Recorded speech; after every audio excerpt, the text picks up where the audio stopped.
Hello. This video is going to be a little bit different to what I typically do. This is going to be I guess you could call it a controller review video. So, in the last couple of weeks, I've been doing some research into potential avenues for doing some Sega Saturn themed content in the future. I've got most of the details hammered down. It's just kind of like little bit stuff here and there. And I ran into a situation where it's like, okay, for this content, I may or may not be required to make use of an emulator in order to record content.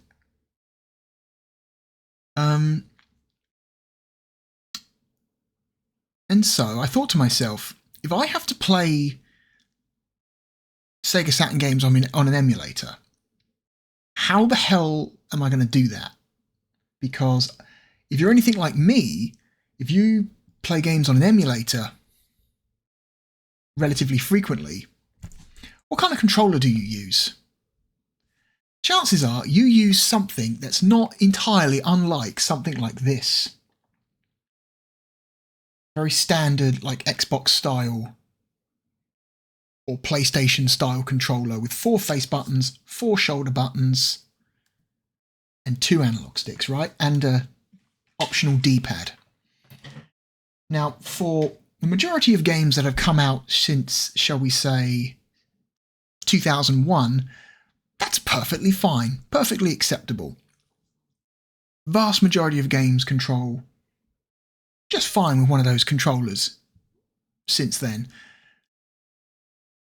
Unless you're trying to play games from a, shall we say, 2 specific mid-90s consoles. The Nintendo 64 and the Sega Saturn.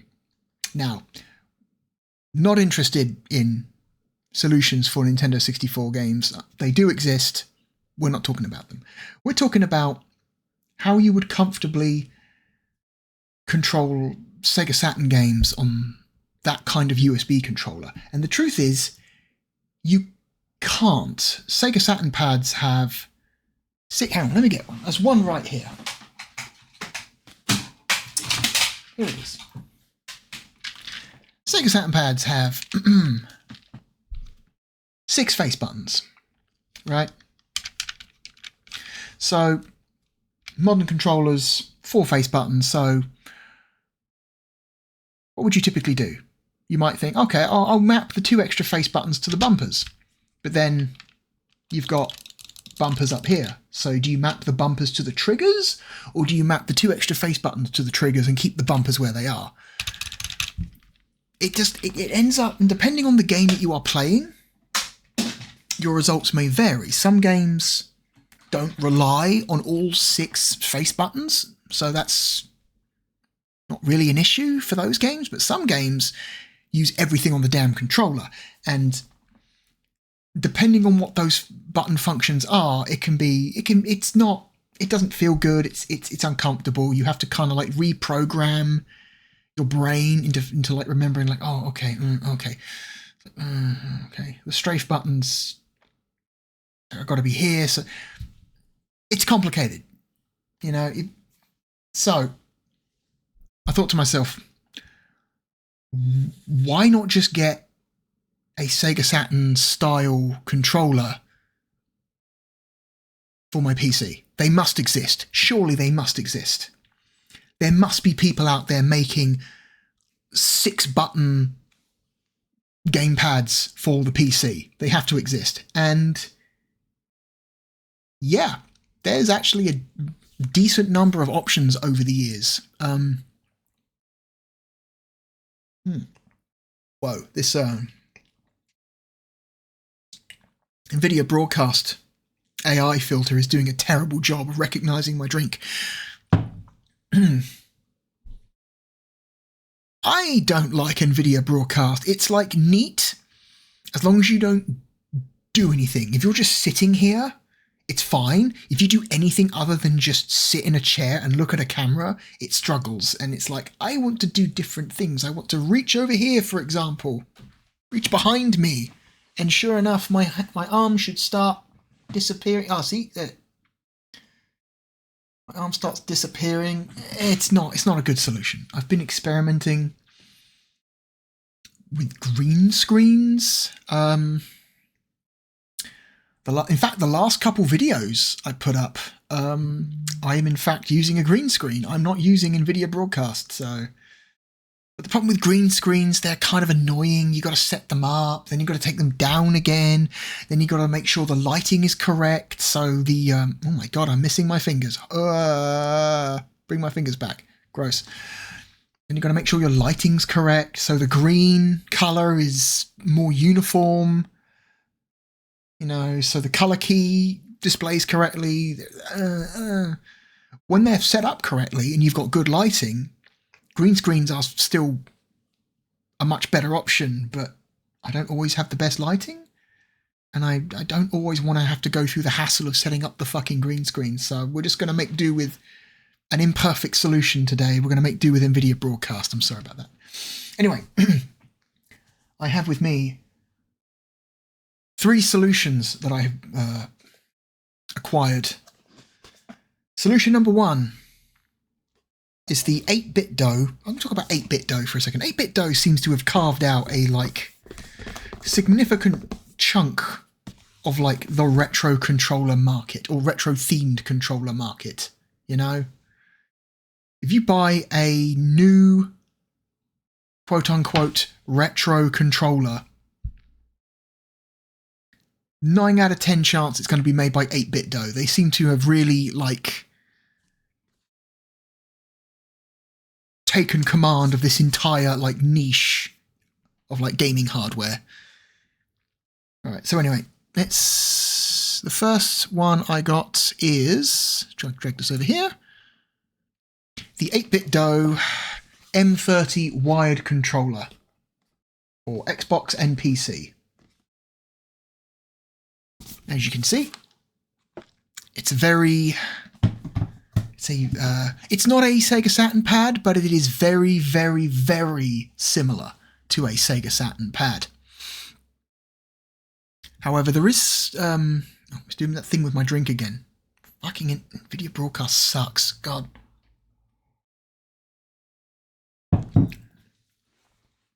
Here it is. It says wired, but it's actually removable cable, so you can actually remove the cable at any time. It's a USB-C cable, plugs into the top here, but this controller is only wired, so without this plugged in, it doesn't do anything. Why they couldn't have just hardwired the cable to the controller, I don't know. Maybe it was cheaper, maybe not, I don't know.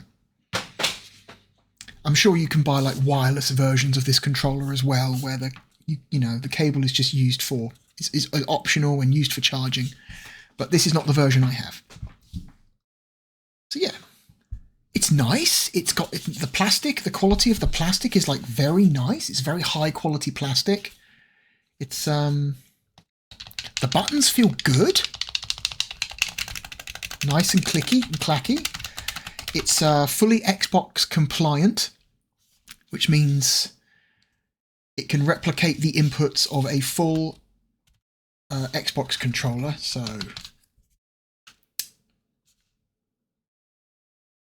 bumpers, triggers, 4 face buttons, menu, share. God, I hate. Bring back start and select, for fuck's sake. Nobody wants menu and share. We want start and select. Fuck you. Or in the case of Xbox, start and back. Whatever. The back button. Bring back the start button, god damn you. God damn you. And analog buttons as well. So we'll get into that. We'll get into how it manages that. The second one I bought is from the rival company to 8-bit dough, Retrobit. this is a low resolution image. This is an officially licensed by Sega. Sega, oh my god, video broadcast does not like, actually, I tell you what, I'm just going to turn NVIDIA broadcast off for a moment, just so it doesn't fuck with me. Stop. Okay, thank you. The Retrobit Sega Saturn USB control pad. And so yeah, this is licensed by Sega. It comes in classic Sega Saturn style controller packaging. I should say it's American style packaging. It's not, it's got the white and light grey design of the American hardware packaging, which is fine, whatever, I don't care. So I haven't actually tried this yet. We'll try this in the video. And the third option I have for the true psychopaths, a Sega Saturn Controller USB Adapter. So if you don't want to buy any new hardware and you want to use your pre-existing Sega Saturn accessories and peripherals, this might be an option. Plugs into the USB port and you get 2 controller ports on there for you to plug in. Presumably, hopefully, any standard Sega Saturn appliance or peripheral. I haven't tried this either. This is still in its plastic packaging, so.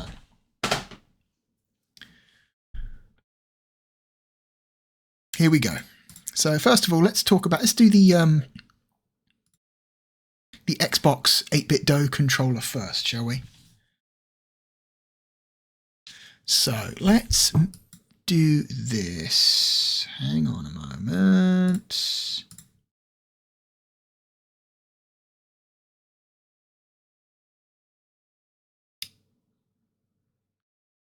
Okay, you have to go to, I fucking hate Windows 10's like control panel. It's so shit.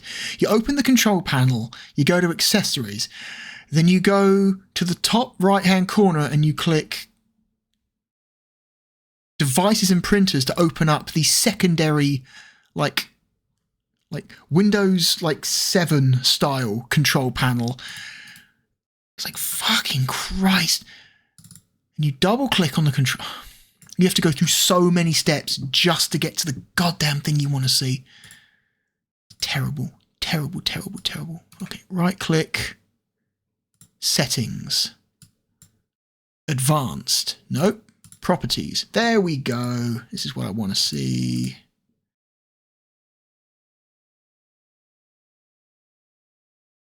There we go.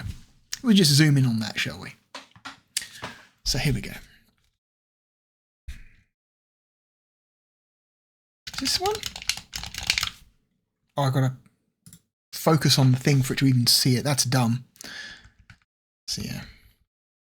D-pad fully represented A, B, C, but in this case, so they've mapped by default the right analog trigger to the C button, which is weird because I guess they have to, right? Because even though physically this is a Sega Saturn pad, software-wise, this is using the same like input protocols as an Xbox controller, and so they need to find ways in order to emulate, in order to approximate the functions of 2 extra face buttons.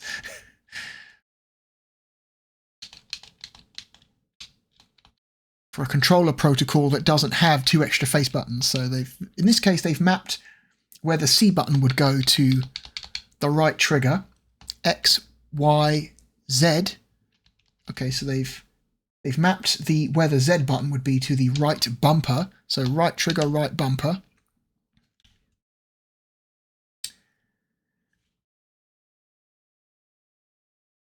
Left bumper is mapped to left bumper. Sensible. Right bumper is mapped to... Oh no, sorry. So, get this, the left bumper is mapped to left stick button, So you know when you click in the analog stick, that's what the left bumper is mapped to. And the right bumper is mapped to the left bumper. It says LB on the right bumper. That's dumb. Of course, this controller actually has 4 shoulder buttons, like an Xbox controller. By default, the left trigger is right stick button, so the left, this is mapped to clicking in the right stick, which is very strange. And the right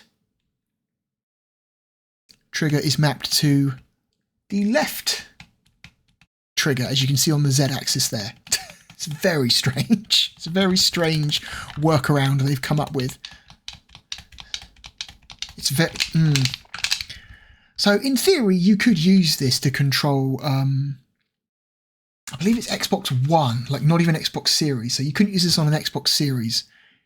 You could plug this into an Xbox One.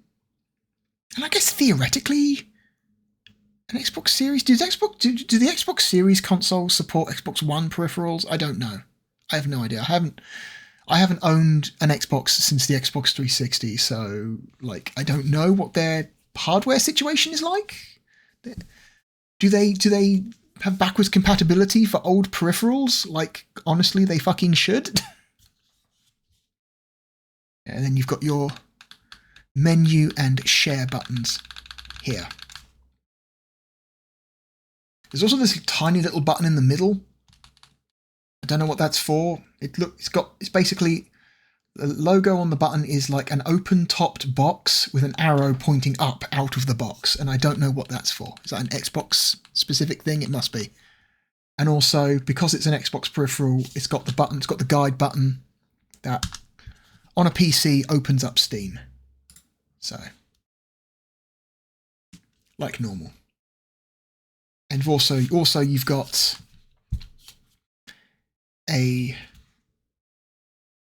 not a headset port, just a microphone, I believe. Unless it does support headsets, not just microphones, but yeah, there's a, let's just say it's a headset port in the bottom there. So, completely Xbox compliant, but it happens to look and feel very similar to a Sega Saturn pad. Very nice. Also, it feels nice in the hand. It doesn't feel cheap. It's nice and solid. It doesn't creak. Because some pads, if you put a little bit of pressure on them, you feel the plastic kind of flex and creak in your hands. It doesn't do that at all. Good build quality. And also, you notice on the test window up there, the X and Y axis for the left analog stick. So you can actually activate that. If you need to play a game that requires a left analog stick, there's a switch on the back that says left stick and D-pad. And if you switch it, suddenly we are taking over for the left analog stick, but with a D-pad. Which is nice. The D-pad feels good. It's like a standard Sega-style circular D-pad, which is still to this day my favourite form of D-pad. I cannot stand the Nintendo style Plus style D-pads. Circle D-pads were always better. They always will be. That's just my opinion. Come at me. Come at me. No. Feels good. Also, there's a remapping button, switch on the back as well, that will change the mapping. So, for example, changes the default mapping for some of the buttons. So, for example, hang on. If I flip this, so the left bumper is typically mapped to left stick button. Flick it, and it's, hang on.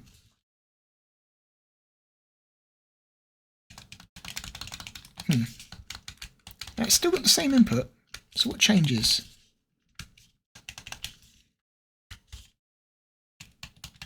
Okay. Okay, so the left trigger changes from right shoulder button to whatever the fuck that is. Left bumper. Just changes the default mapping.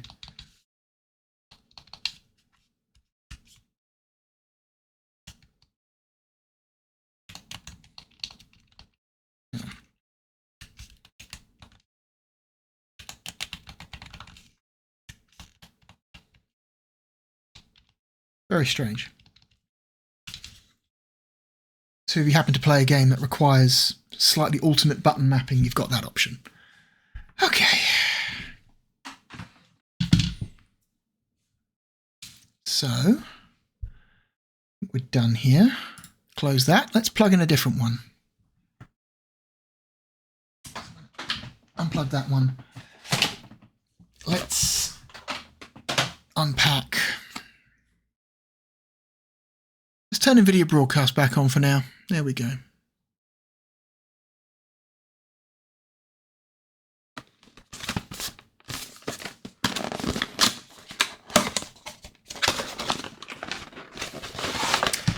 So I've already opened this box just to have a look at it, but I haven't actually plugged it in or used it, so...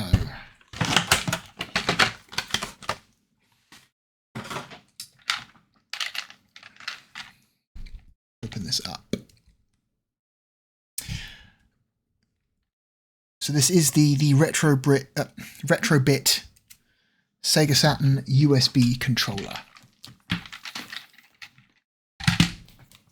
Comes with an honestly, a really long USB cable.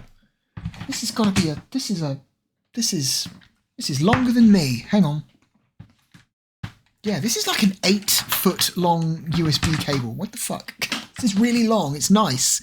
It's really nice to see peripherals be made with very long USB cables instead of the 2 or 3 foot long cable we usually get. Nice. Plug this in.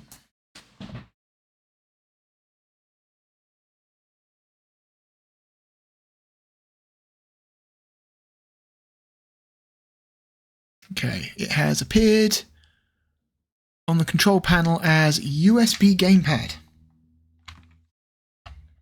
So this is not Xbox compliant, so I'm assuming this is using direct input instead of X input. So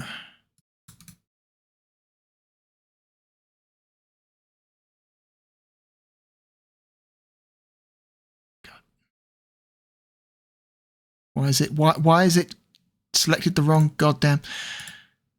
Hang on.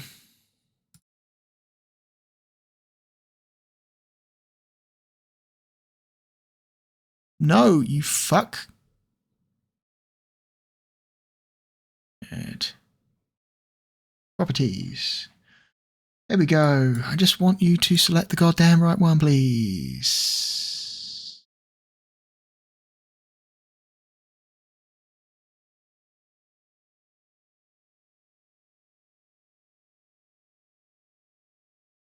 One. Oh, God damn it. Hang on. Okay, no, we got it. We got it, I think. Wait. Yeah, here we go. So it is literally a Sega Saturn controller. It's styled on the skeleton Sega Saturn controller, which was a real controller. That was existed only in Japan. You can only get it from Japan. It's basically transparent plastics. You can see the circuit board inside. I do not know if there are any other optional versions available. I suspect they probably do a standard black Western style and a standard white Japanese style version as well. So let's see. A, B, C, X, Y, Z, A, B, C. L, R, hang on, start button, okay, so wait, so X is 1, A is 2, B is 3, Y is 4, C is 5, Z is 6, L is 7, R is 8, start is 10, so what is 9? What's 9? Where is input 9? Is that even a thing? Okay, we seem to have one extra input maps that doesn't actually have a corresponding button. That's interesting. Oh well. Let's actually, hang on. I've actually got a real skeleton controller, or a cool pad, actually what it's actually called. So, fuck's sake, fucking NVIDIA broadcast, I swear to God. You suck. So this is a real one of these. This is a reproduction of one of these. This, by the way, is sealed. I'm not going to open it. I say sealed. It's more resealed, but it is.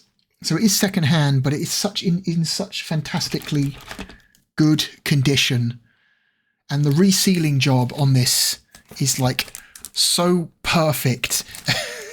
I would feel bad opening it because it's like, oh no, this needs to be left.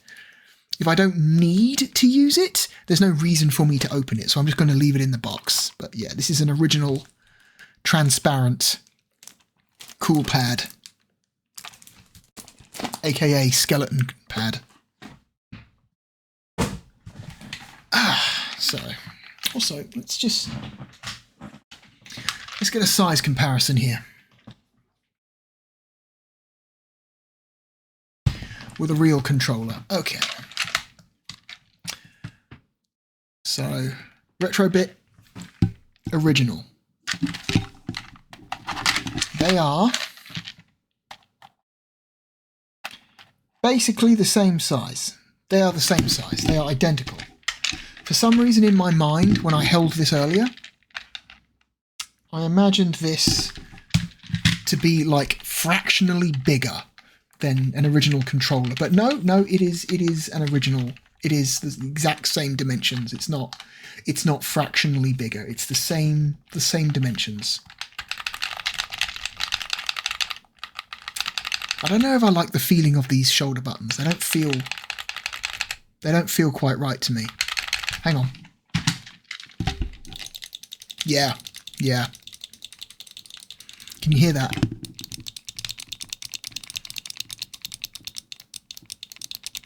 Real Sega Saturn controllers use micro switches for the shoulder buttons, where this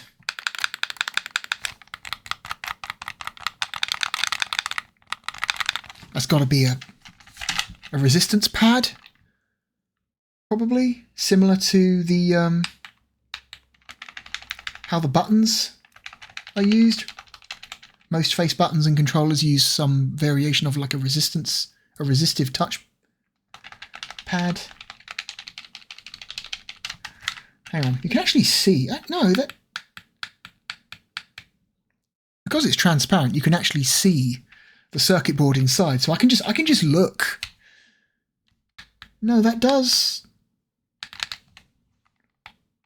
No, that does look like a micro switch. It does look like it's using micro switches for the shoulders, but obviously it's probably using, like, let's be honest, cheaper, lower quality micro switches. At least they sound cheaper because they've got a big loud thunk as opposed to the gentle click click click click click click click click click click click click noise of a real pad. But you know, whatever. D-pad feels, I don't know, it feels fine.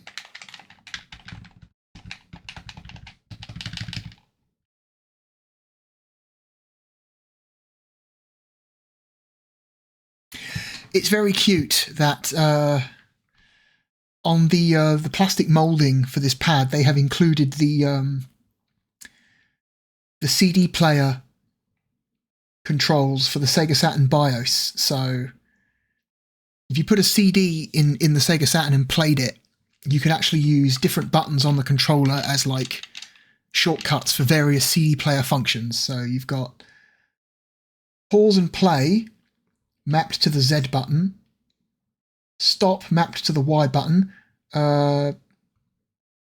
endless loop and / shuffle mapped to the X button, skip song and previous song mapped to the shoulder buttons. And so you've got the logos for those functions actually molded into the plastic by the buttons on the controller.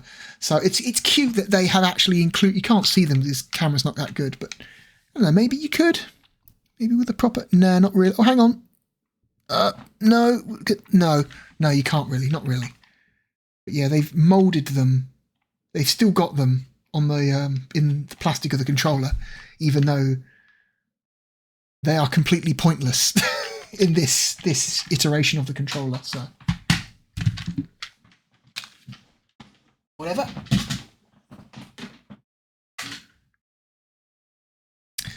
It's fine.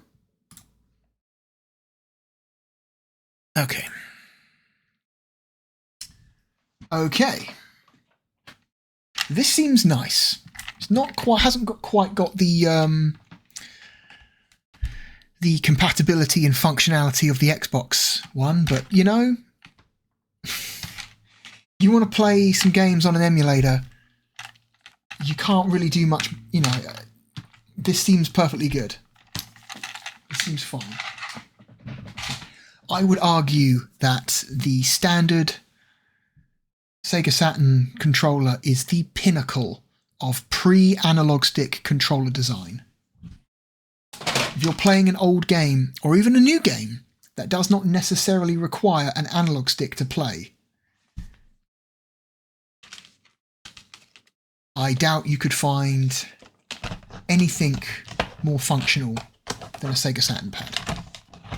Anyway, so let's open up this MayFlash. Oh god, ugh. Hang on. I forgot. Let's do the plastic quality check. So the quality of the plastic feels fine. It doesn't feel quite as nice as the Xbox pad, but it's fine. Let's do a strength check. No. No creaking. No flexing, really. Not really. There's a tiny amount of flex, but not an amount that I would feel worried about. There's a tiny amount of flex in that, but not like, it's barely there, barely noticeable, and it doesn't creak either. So well made. Does not feel cheap. Doesn't feel as high quality as the Xbox pad, but still doesn't feel cheap. Anyway, here we go.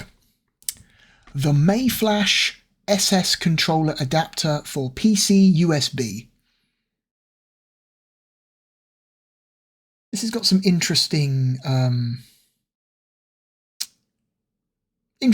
details on the box here. Here we go. So, SS Controller Adapter for PC USB. And you see there those three... Oh my god, there's three logos. Those three logos are SS, PC, and Sega Saturn. So for some reason it's got Sega Saturn listed twice on the front of the packaging. Always a great sign of quality. Compatible with Windows XP 7, 8, and 10. Probably because this is just like, again, like standard direct input. Okay. The back of the card. Description. Connect your Sega Saturn game controller to your PC USB port. All buttons are supported, perfect for any emulation program, but also works with any modern PC game. It allows... we'll see. We'll see. It allows you to play all PC games designed to be played with game controllers. Again, we'll see about that. Really plug and play. It makes your PC a real gaming platform. That's literally what it says. Really plug and play. It makes your PC a real gaming platform. Bold words. Features. Connect your Sega Saturn game controller to your PC USB port. Supports the Sega Saturn 3D control pad. Okay, that's good. I was wondering about that. Supports the X input and D input. Okay, so it supports X input and direct input. Both. That's good. Okay, so okay, here we go. Direct input, standard HID protocol, supports 2 controllers at the same time. Hence the 2 controller ports on the adapter. X input uses the Xbox 360 controller protocol. I just want to mention that there's no like official Microsoft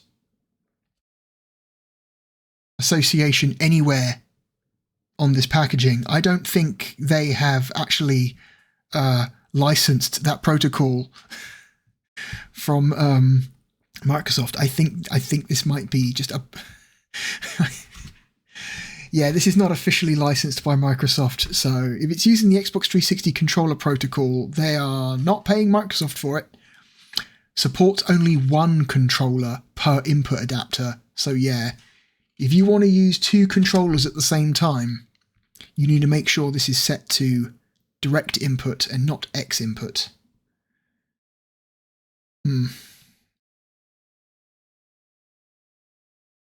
Press and hold start and the power button.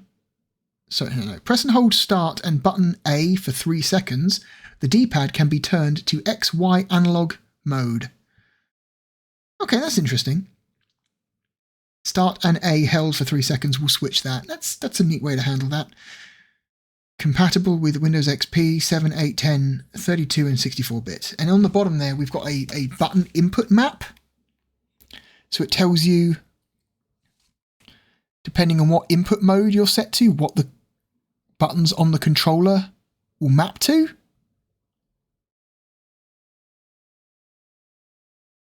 That's interesting. All right, let's see if this thing actually fucking works, or if I wasted my money.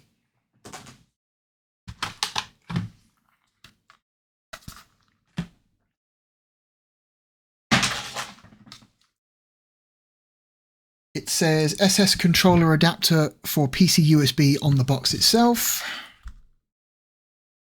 2 controller ports and a switch in order to switch between X input and direct input. So let's set it to direct input for now.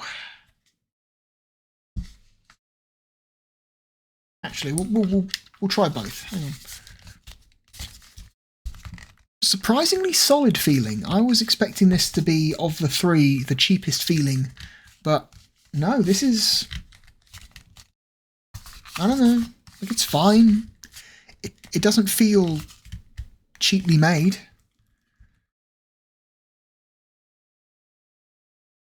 Which is surprising, considering this class of USB device. Any kind of like USB adapter for a retro controller is typically made extremely cheaply, especially if it comes from China. Right.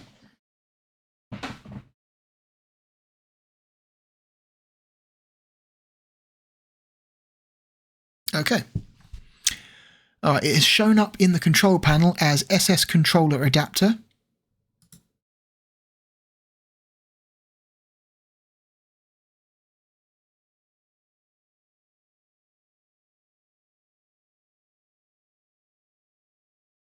Oh my god, come on now.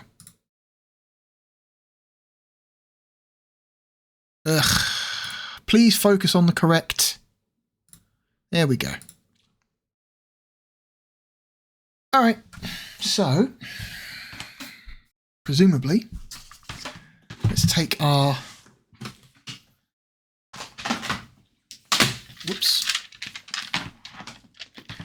Sega Saturn pad from earlier.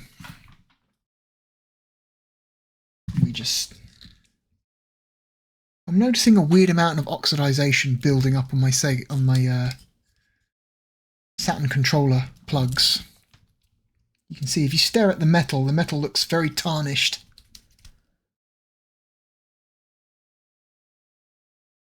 If that's happening to the outside, it's probably happening to the inside as well. I don't know how well this is going to connect. These controllers are like 30, coming up on 30 years old, by the way. Sega Saturn officially launched in Europe and America in 1995. Next year, the Saturn will be 30 years old. Whoops. Alright, so I've just plugged it in. Ooh. Okay. If I wiggle the input, it's like it gets like false readings, but it's okay. If you don't wiggle it, it's fine. If you don't wiggle it, it's fine. Okay, so, oh God, it's moving. Not very heavy, so as I move the controller cable, it drags it around. Okay, so D-pad works. It's just fine. A, B, C. Oof. Map C to button 10 there. Okay. X, Y, Z. 2, 3, 5, 6. And the start button. Okay. Okay, it's fine. It seems to be all working.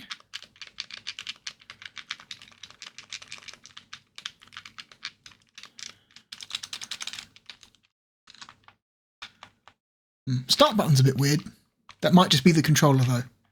This controller is very old and the start button is... I mean, as long as it detects an input, it doesn't need to be solid, I guess. It's not like it's a face button or something. Yeah, this thing appears to be working as advertised, which is nice, because of the 3 devices here, the one that I was expecting to be the biggest disappointment was the USB adapter, so...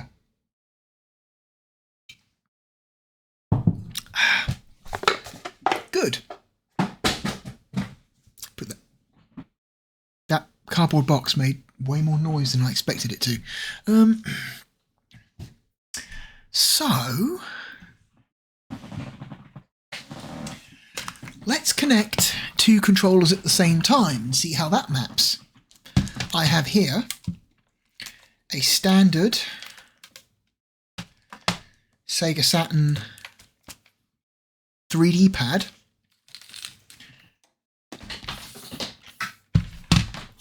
that comes with Sega's, at the time, answer to the analog stick.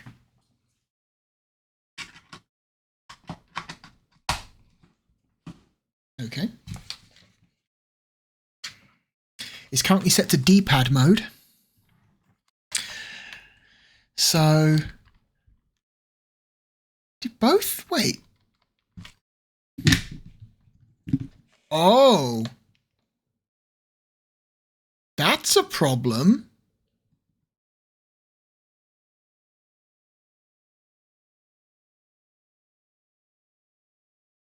That's a problem. Oh, hang on. What does it say? Start an A.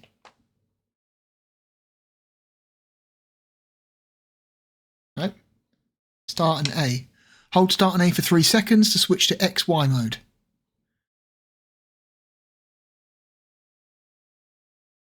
Okay. Doesn't seem to be doing anything. Let's try it on. Because you have got the XY input up there, and I'd thought that would just by default map to the controller, the second controller port. But okay, hang on. What did it say? Press and hold start and button A for 3 seconds. The D-pad can be turned to XY analog axis mode. Okay. Start A. 1, 2, 3. Okay. Okay, here we go. So now controller A is now emulating analog stick input in that way that D-pads do. Okay, so we fixed that problem.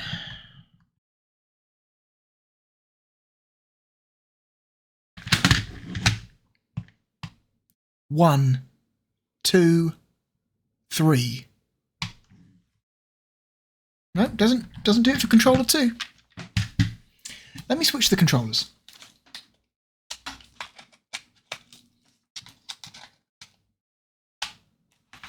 Okay, so now the 3D pad is plugged into controller port A, or what would be controller port A, which means the standard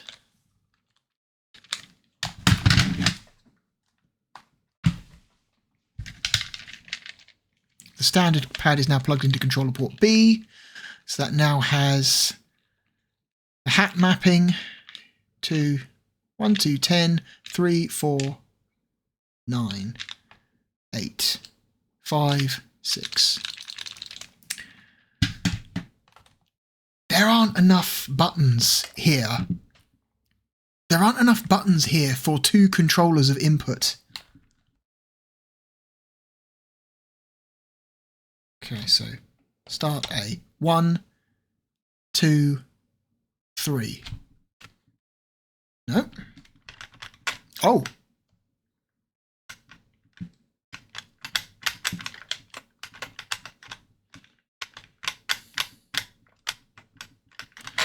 I'm set to D-pad mode, but the analog... I'm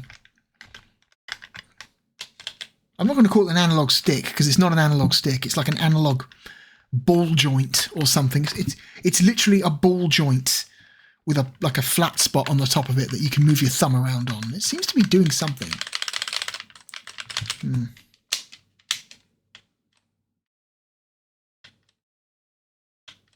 Okay. So yeah, the buttons on both controllers are mapped to the same input. So yeah, you could not use this for 2 players. If you want 2 players, you're going to have to buy 2 of these things.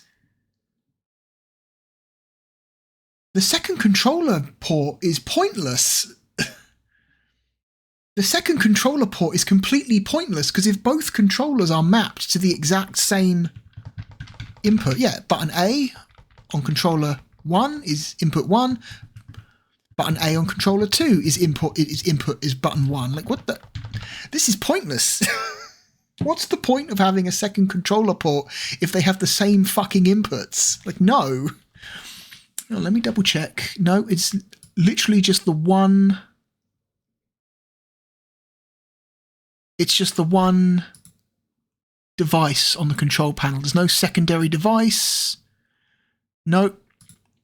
It's only coming up as the one device on the game controller. And I guess it is... Okay, cut it some slack. It is set to X input, right? And the packaging did say if it's set to X input, you should only use one controller. So, all right, okay. Hang on, let me see what happens when I change this controller to analog mode.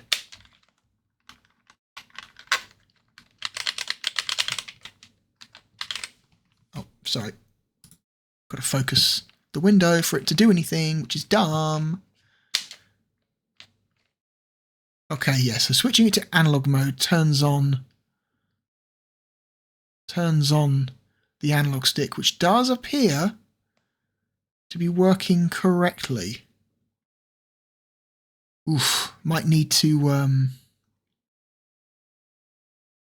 calibrate this.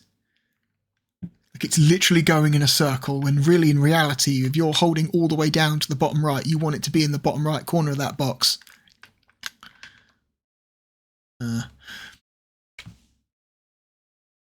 It's not replicating the analog triggers. So the 3D pad for the Saturn doesn't just have an analog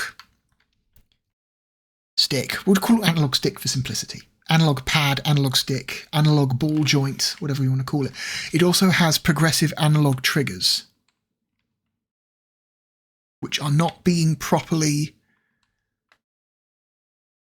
detected. At least in X input anyway, so that's dumb, because there are some Sega Saturn games that do actually make full use of the progressive analog triggers. Sega Touring Car, for example, makes full use of the progressive triggers, even though I personally wouldn't like to play Sega Touring Car. That's a bad game. All right. Let's switch it over to direct input now, shall we? Okay. Okay.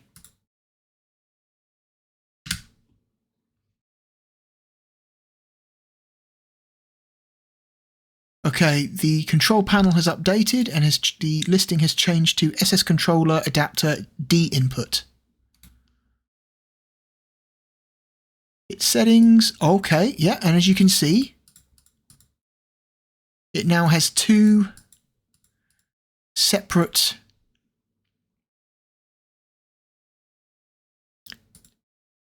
devices now, which is cool. All right.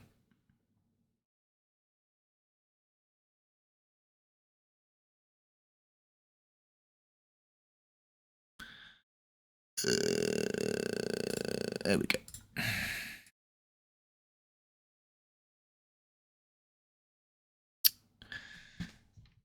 So, okay. Oh, that's interesting. That's very interesting. The D-pad is not just a hat control, but it's also a button input as well. That's strange. Is that meant to do that? I don't think I've seen any USB controller that's done that. That is like pushing a button activates two inputs at the same time. Both the hat and a button input. That's strange. Is that going to cause problems? I don't know. A, B, C, X, Y, Z. Okay. Progressive triggers are still mapped to digital inputs and not analog inputs, which is dumb. Which is dumb! Alright, switch to analog mode. Okay, the analog stick on the pad does work correctly. Good, that shouldn't change. But yeah, single biggest disappointment so far for me is the you've clearly got support up there for like some analog like progression input. Those two bars, the Z axis and the Z rotation, whatever, those bars at the top there are clearly available, but for some reason the analog triggers have been mapped to digital inputs, which is a bummer. So not fully supported. Partially supported, but not fully supported. And let's just double check. Okay, none of the buttons I'm pressing on the second controller are showing up here, so okay. And if I select the second one and go to properties,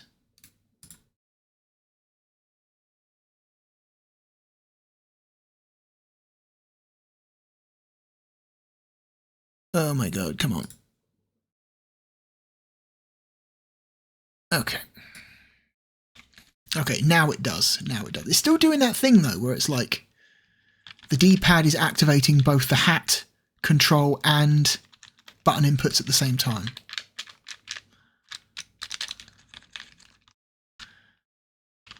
Okay, that's okay. So not a complete loss. You can use two controllers at the same time for multiplayer as long as you set it to direct input. But if you want to use a 3D pad, not a great choice for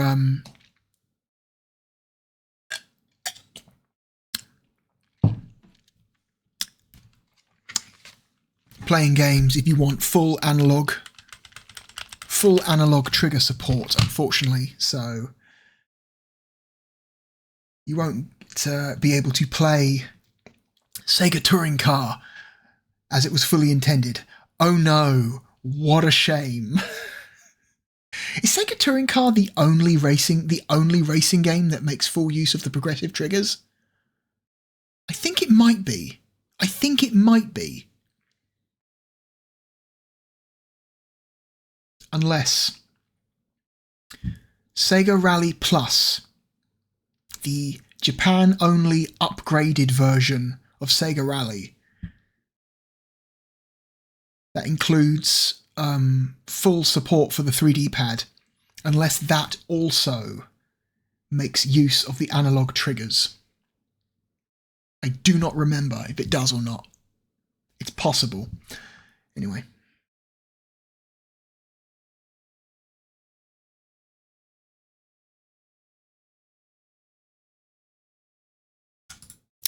I want to test something.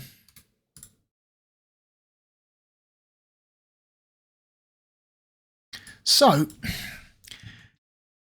we've tested a standard pad and the 3D pad. But what about other peripherals? There are quite a few for the Saturn, so I've got some with me right here. So let's do some science.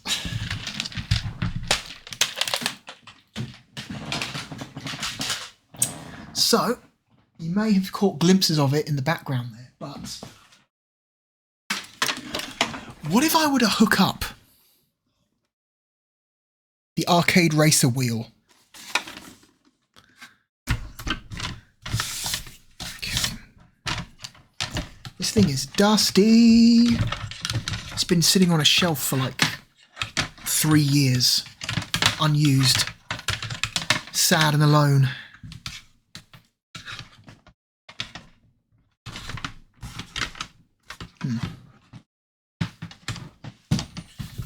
Let's see what happens when we hook this thing up, shall we?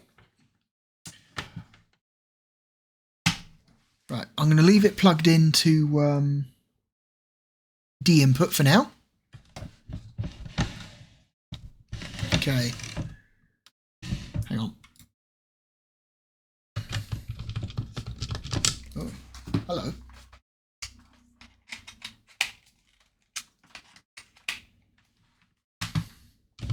Okay. A, B, C, X, Y, Z. Start button. Left paddle. Right paddle.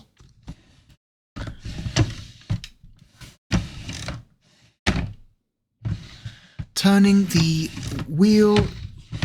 Okay, so there is movement. There is movement in the analog box. You see that? There is a little bit of movement, but it's weird. Okay.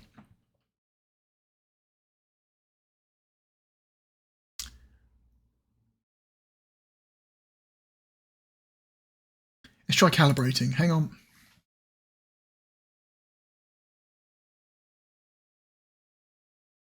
So all the D-pads, corners.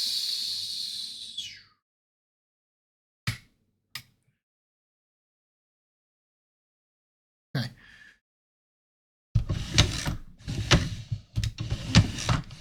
Okay, nothing. Getting no. Display raw data. No. Okay.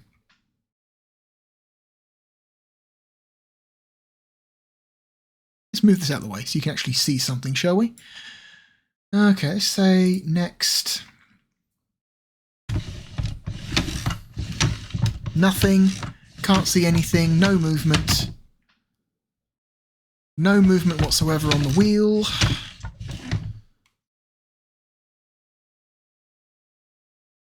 Okay. So, no. So the buttons work, the paddles work, the start button works, but getting nothing on the wheel. I'm going to say it's probably likely the arcade racer is non-functional with this device. So that's a shame. See, if the 3D pad at least partially works, I would have expected the racer to be able to work, because it uses some of the same controller protocols as the 3D pad, so. And I know this because if you plug a 3D pad into standard Sega Rally, not Sega Rally Plus, standard Sega Rally, that game will assume you've plugged in an arcade racer wheel, so at some low level, the 3D pad is using the same analog protocols as the steering wheel, but obviously not the right ones, for this device at least. Okay.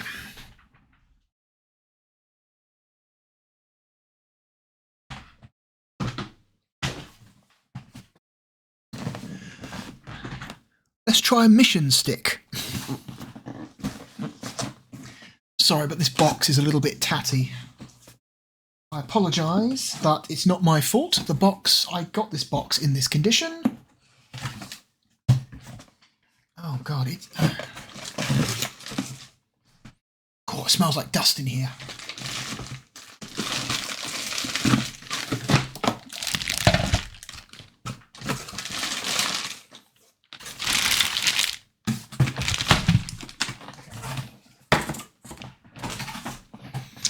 Okay.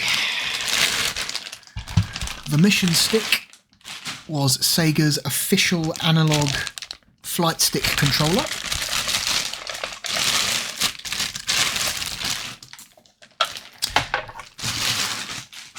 The number of games that I know of that officially make use of this thing, I can count on one hand. Let's see. Wing Arms. Wing Arms is officially uses the mission stick. MechWarrior 2 supports the mission stick, and no, it's not assuming you've plugged in a 3D pad, because some people act like, oh, it's just thinking you've plugged in a 3D pad, and it's in the same way that plugging a 3D pad into Sega Rally makes Sega Rally think you've plugged in an arcade wheel or the racer wheel. Like, no, it's the mappings are completely different.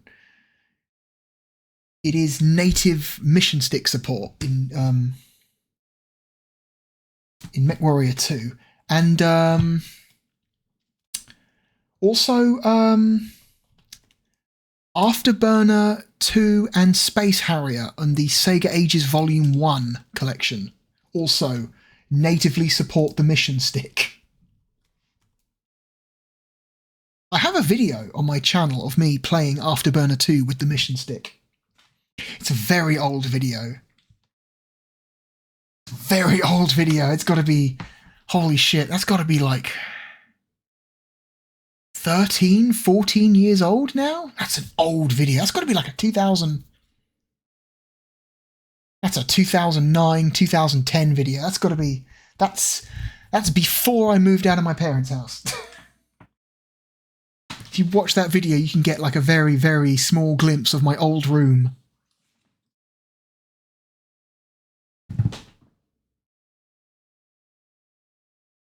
Okay, so the mission stick actually comes in two parts. You've got the base, and you've got the actual stick. So you actually have to...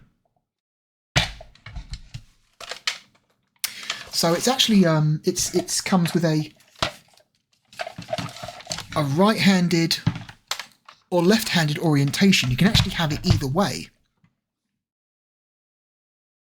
So I guess technically it makes more sense to have it right-handed, right? So let's flip it this way. Remove the support screw.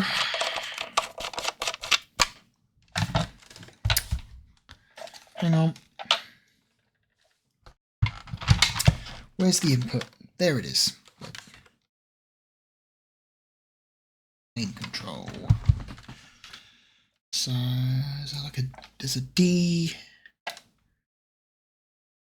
D9 style plug here that plugs into here. Sorry about this. I should have set this up beforehand. I haven't thought about it. Here we go.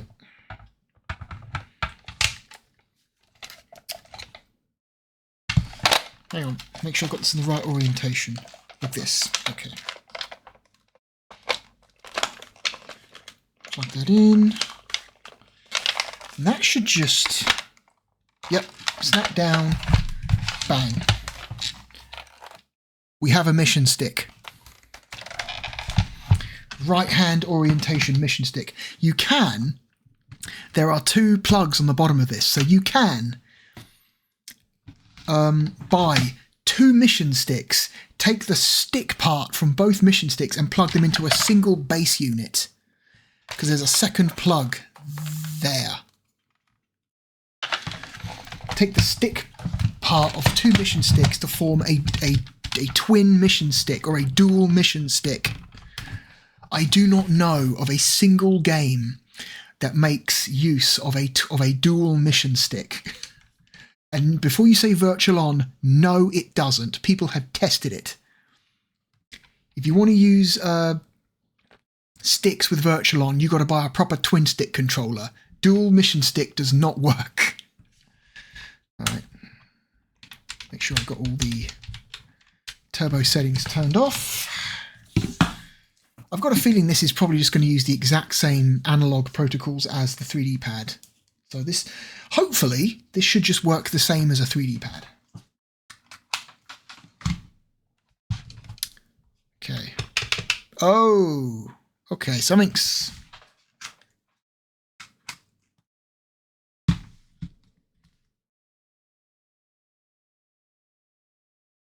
That's weird. You feeling okay, buddy? You're a bit weird?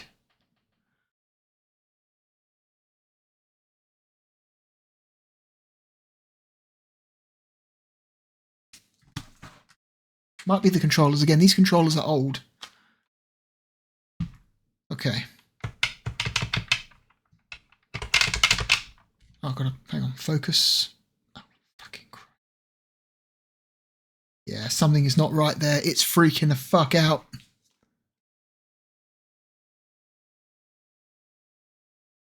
Ooh, this thing does not like the mission stick. I'm very sad. It's trying though. Hang on. It wants to. It wants to like the mission stick. Is it the controller that's causing this, or is this a controller malfunction, or is this just not happy about having a mission stick plugged into it?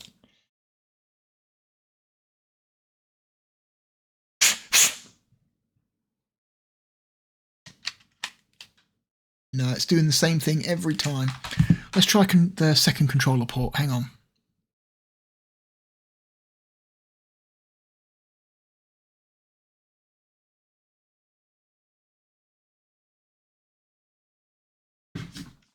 Okay, how does this one react? Doing the exact same thing.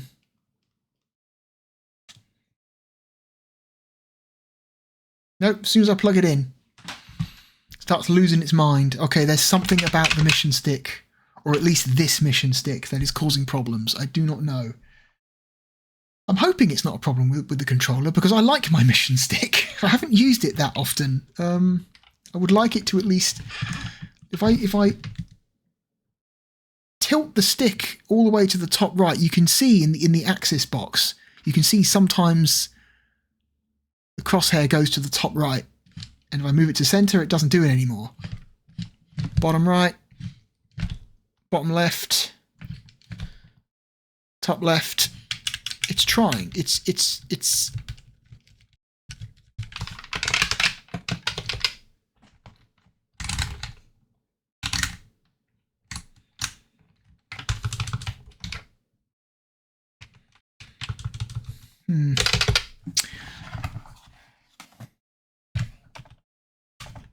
Whoops. Is it the connection down here? No. No. Okay, I'm afraid to say that the mission stick is a no-go. Mission stick does not work. Not mission stick compatible, I'm very sad to say. Oh, let me just put the mission stick down here. Let me put the put the support screw in so it doesn't flap around. You're actually supposed to put this back in the bottom, so okay, it's got a bit more support now. Okay, I'm just going to put the stick down here. I'll put it back in its box later. Well, so far I'm not actually that impressed anymore. Standard pad works fine. 3D pad partial compatibility. Arcade racer wheel not compatible. Mission stick, it looks like it's trying, to read the inputs, but it's, again, I don't know if it's a problem with my specific mission stick or if it's a problem with that controller specifically that does that. I don't know. It's weird. All right. Let's try something a bit more obscure. Let's try the ASCII Derby Stallion X grip controller. This one's a bit more obscure. This is a one-handed controller. It comes with a bunch. This is so... I don't know if you know this, but horse racing, it's popular in Japan. This controller, by the way, is tiny compared to the size. This is the box. This is the controller in the box. This box could have been half the size. But whatever. Yeah, horse racing simulators or horse racing betting simulators are a genre of game that is, I don't know if they still are, but at one point in time, quite popular in Japan. And so the idea behind this controller is you don't want to be betting on your horse racing while you have both of your hands occupied, right?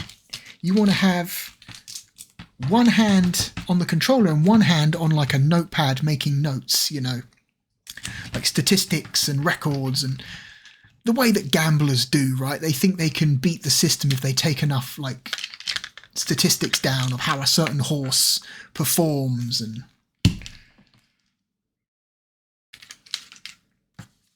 so if you're very serious about your horse race gambling simulators, you're also going to be serious about wanting to make sure that you've got your hand constantly on your notes taking down statistics.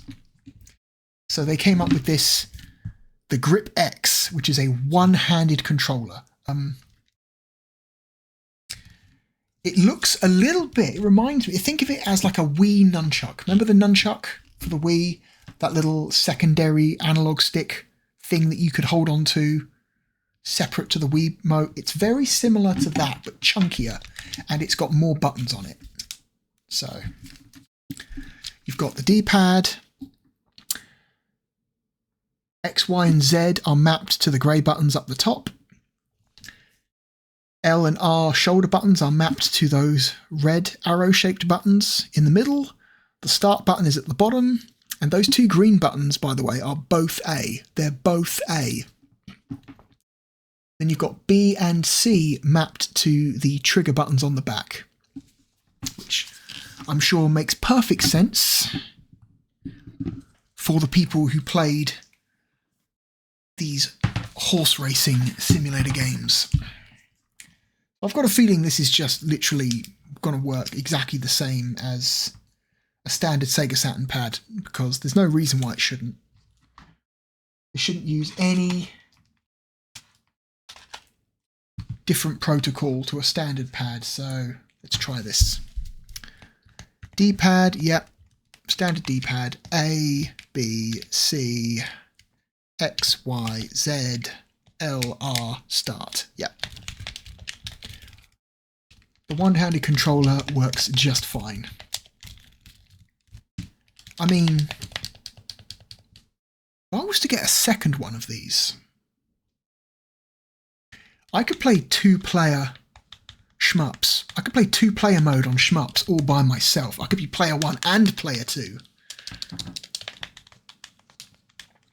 wonder if somebody's done that. Somebody has to have done that. That's got to be something that someone somewhere has done. Play two-player mode by themselves. It's neat, though. It's a neat idea.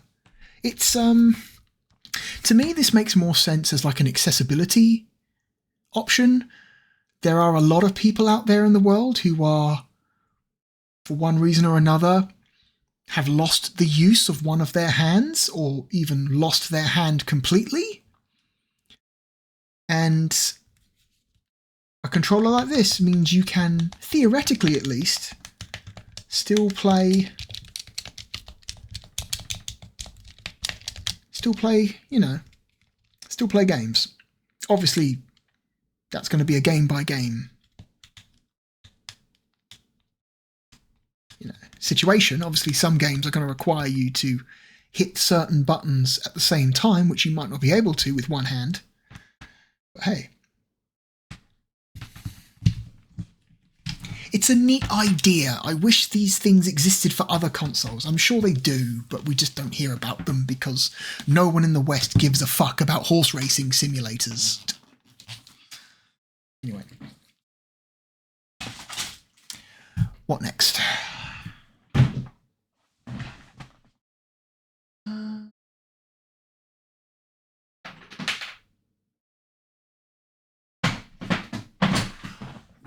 Obviously, it goes without saying that this thing, there's no point plugging a light gun into this thing. Even if it does detect light gun inputs, you won't be able to actually use the light gun with anything because, you know, LCD screens aren't compatible with light guns, so that's pointless to try.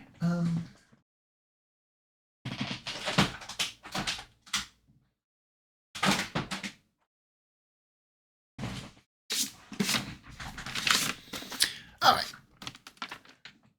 I am almost certain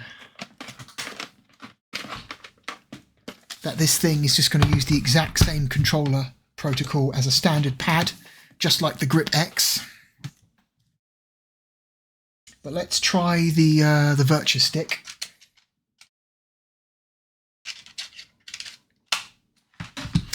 Which, for those who don't know, the Virtua stick was Sega's official arcade stick peripheral. This is the incredibly inferior Western version. The Japanese Virtua stick is way cooler. It's way, way, way cooler looking than this, I mean, sleek black lump of metal and plastic. I mean, it's decent. It's like it's well made. There's a proper metal plate back there. It's not cheaply made. It's just, I don't like the style at all. Like, you think this looks fine, right? Until you see pictures of the Japanese Virtua stick and you're like, holy shit, why couldn't we have that? It's way cooler looking. Oh my god. Good luck getting one though, unless you have deep pockets. They are desirable because of how cool they are. Okay, so, oh, hello.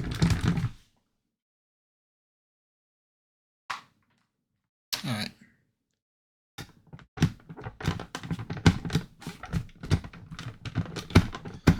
Huh. Right on the... Okay, I think... Okay, A, B, C, X, Y, Z, L, R... Oh. Hello.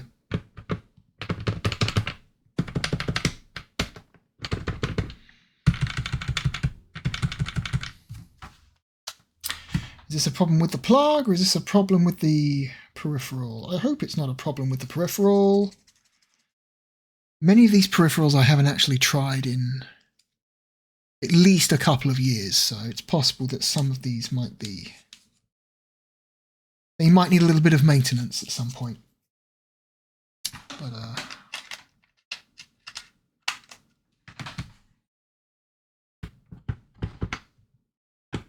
A, B, C, X.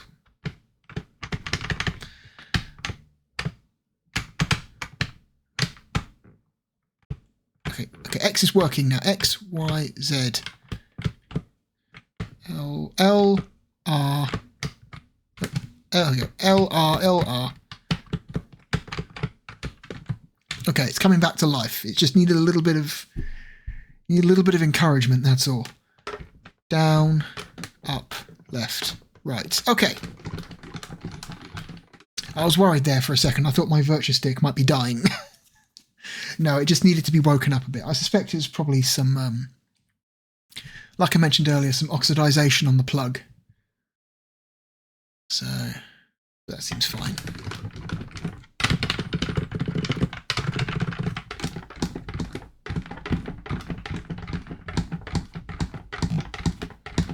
You know, I understand that they are popular, but I'm like personally, for me, I'm just not a big fan of arcade sticks. I never really have been. People swear by them for fighting games, but I've never been so serious into a fighting game that I'm like, I can only play this with a stick. Like, I've tried getting used to arcade sticks they call them fighting sticks now, because they're not used for anything other than fighting games, really. Maybe shooters, like scrolling shooters. Maybe. But yeah, like 99% of the time, if someone's got an arcade stick, they're using it to play fighting games. But I've never been so into a fighting game that I thought I couldn't play it just fine with a standard pad. I don't know. So we got... This does come with turbo functions. Let's try making use of the turbo function. A turbo function seems fine. B turbo function seems fine. C turbo function seems fine. Oh. Y's turbo function does not seem fine. Okay, no, there we go. Again, needed just a little bit of encouragement. L, R. Let's crank up the speed.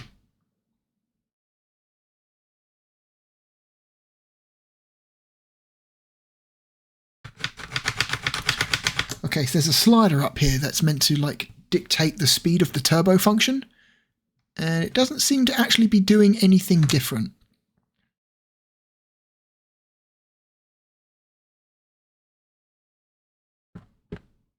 Turbo input appears to be the same.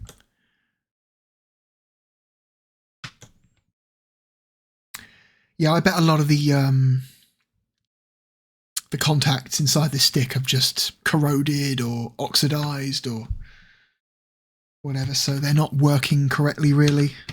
I should get hold of some contact cleaner and just pull this thing apart and... Dead skin on my thumb. Hang on. Get off. Okay, gone. Get some, like, contact cleaner.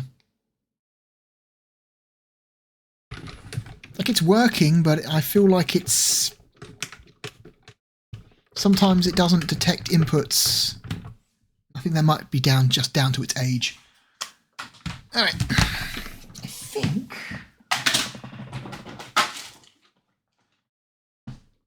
I think that's all the peripherals I want to test with this thing. So, if you give me a moment, I'm going to clear all this mess away and we'll test these controllers with some games. Okay, I'll be back in a moment. Okay, we're back. All right, so I've plugged the Xbox 8BitDo controller back in. And we're going to test this one out first. So I've set up BizHawk. It's my current emulator of choice. And we're going to play a little bit of Alpha 2 Dash. Or Street Fighter Alpha 2 Dash.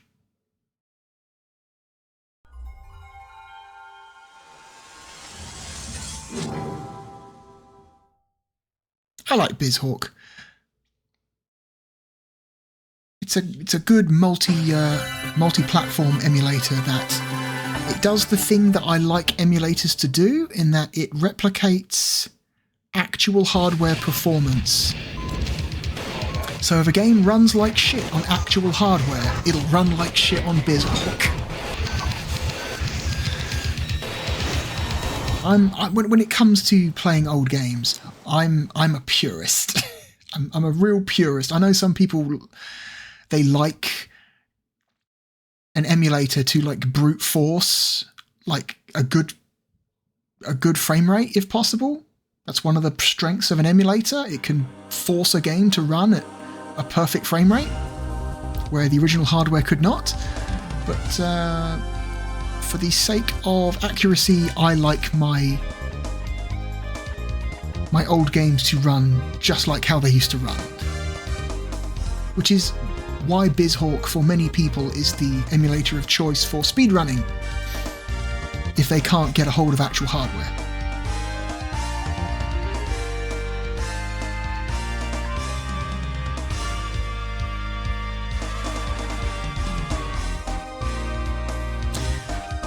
So, if you don't know what Alpha 2 Dash is, Alpha 2 Dash is the updated. Oh my god. Is the updated version of Street Fighter Alpha 2 that comes with a small number of like enhanced additions. So you had standard Alpha 2, which is a great game. And then if you bought the Street Fighter Collection Volume 1 for either PlayStation or Sega Saturn, it came with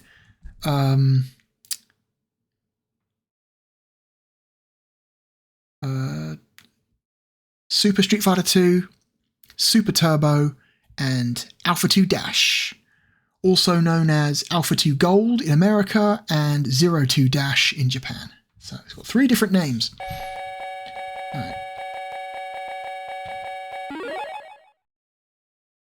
I must say, this Xbox controller is very comfortable to hold. It's got nice curved edges.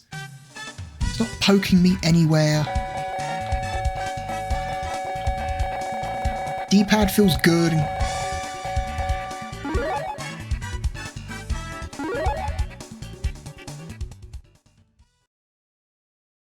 This is a strong contender.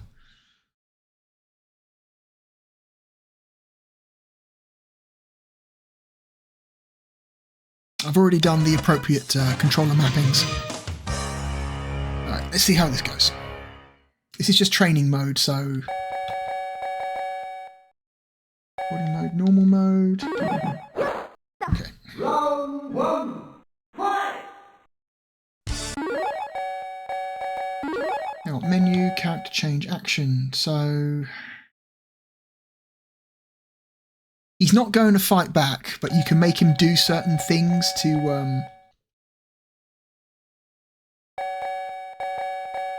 you know, get used to pulling off certain moves with certain characters.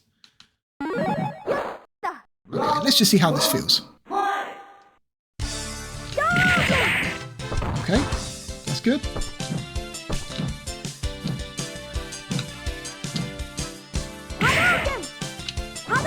Okay. Quarter circles are good. Nothing wrong with the quarter circles. They feel great.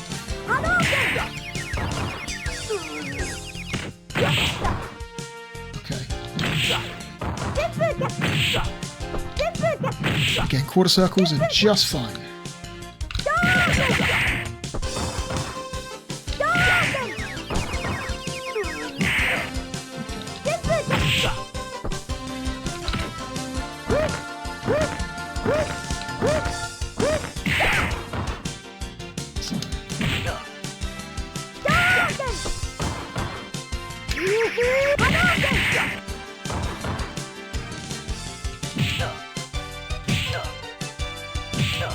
How do we get the super uppercut out? I can't forget. Is it...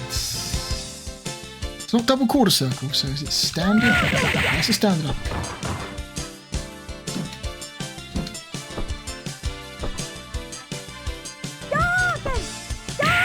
Nope.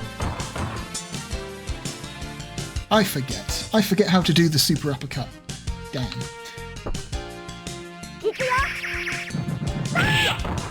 Do the super kick, but whatever. Alright. Let's actually get some resistance here.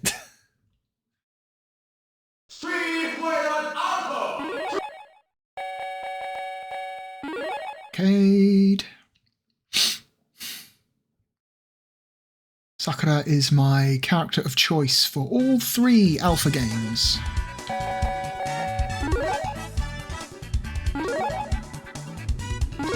Turbo on.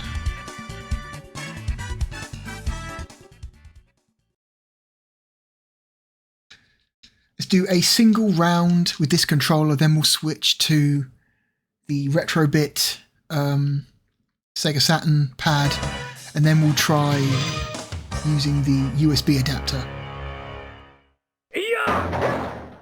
Round 1. Also, we'll switch up the games at some point as well.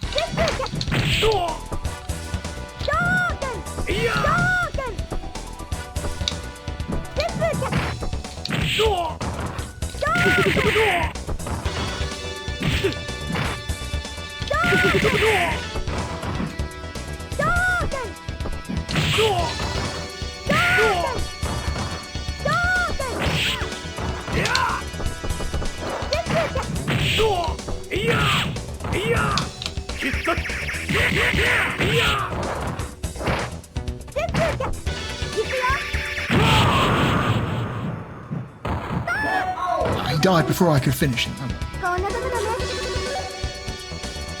Round 2. Fight!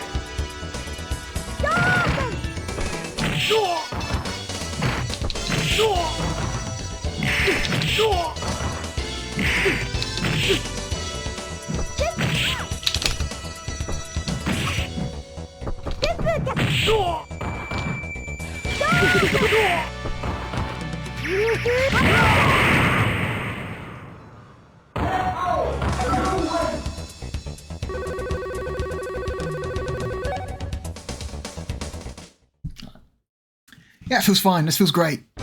This feels great. Solid choice. This feels really good to hold. The buttons feel good. Yeah,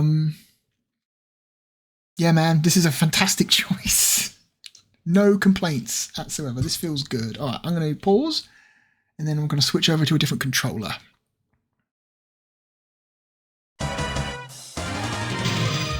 D-pad feels nice and solid and responsive. Buttons feel good. High quality. It's a high quality controller. No complaints. All right. I'm now holding the official Retrobit Sega Saturn pad, USB pad. With its weird feeling shoulder buttons. I've got to remap this now, so hang on. Up, down, left, right. Start A, B, C, X, Y, Z, L, R. There we go. Save. All right. Let's see how this guy feels.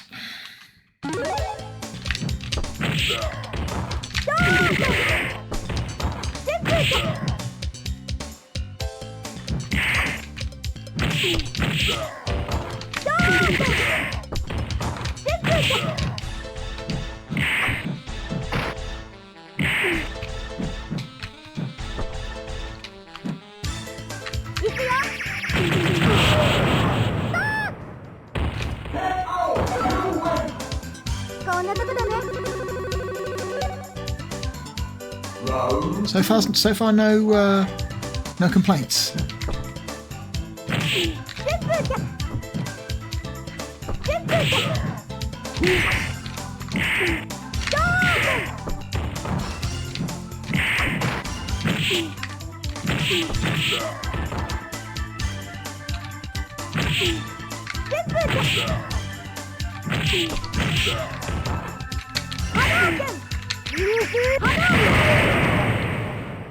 Again, this feels fine. The buttons feel fine. The D-pad feels. The D-pad feels ever so slightly mushy. It's not as like decisively. Pushing the D-pad doesn't feel as like clear and decisive as it does on the 8-bit Do pad, but it's decent. You can definitely. It's only ever so slightly mushy. It's not, but it's fine. It's fine. You could do worse. My main complaint is still the shoulder buttons though. The shoulder buttons don't feel good. They feel cheap and clunky.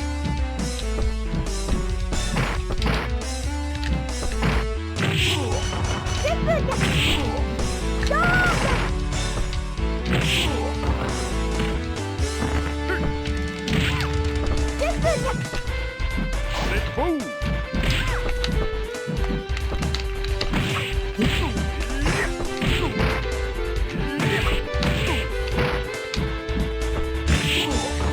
love Sakura's heavy low kicks. You've got so much fucking range on that thing. It's insane. Just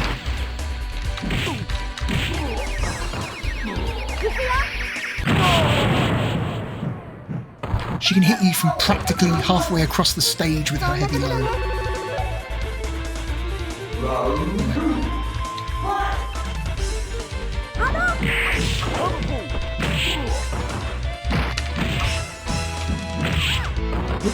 Getting sloppy.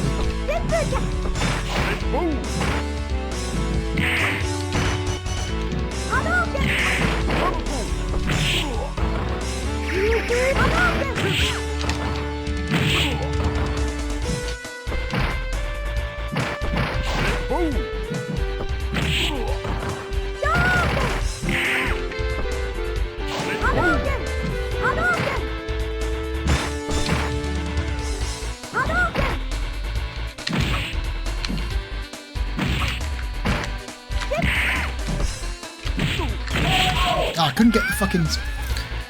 Yeah, that's... couldn't get the super out. Yeah, the D-pad does feel a little bit mushy.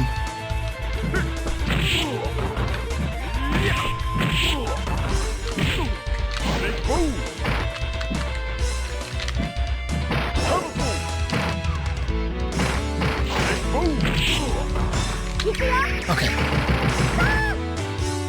Complete waste. Yeah, the D-pad doesn't feel as good.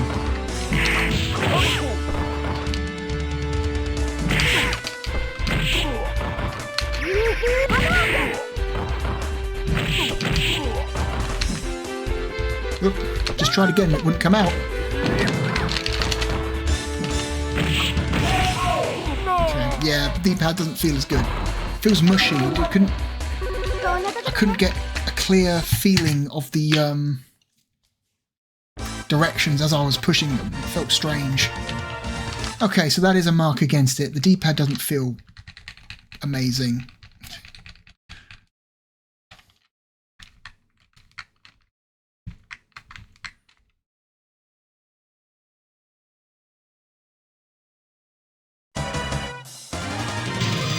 Feels like only like 1 in every 4 attempts did I actually manage to get a super out with this thing. Okay, that is a potential.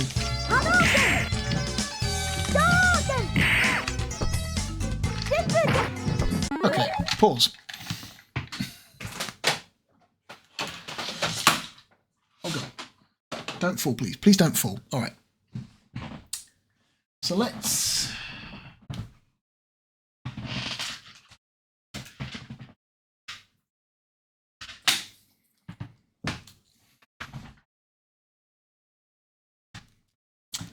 use the USB adapter. Oh, it's gonna fall. My PC case has got a curved top, so trying to lay things on it sometimes doesn't work well. Stuff just slides off.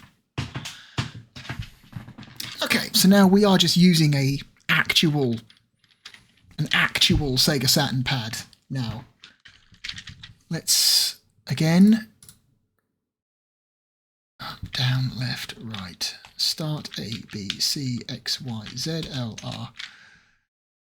So this should, I mean, it's an actual Sega Saturn pad, so if this doesn't feel good, then that's just doesn't feel good with an actual Sega Saturn pad. It's not a fault of the, it's not the fault of the USB adapter, it's just the pad we're using. This is I'm trying to think, does the D-pad feel, no, it feels fine. Buttons aren't loose, D-pad doesn't feel loose, we're in a good situation.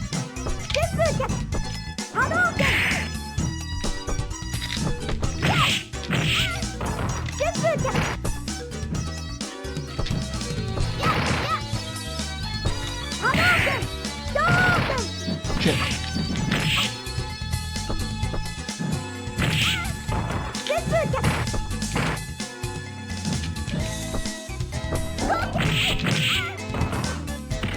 Got it.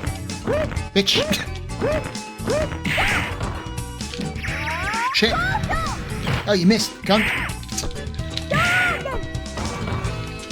I wasted that level 3. Fantastic.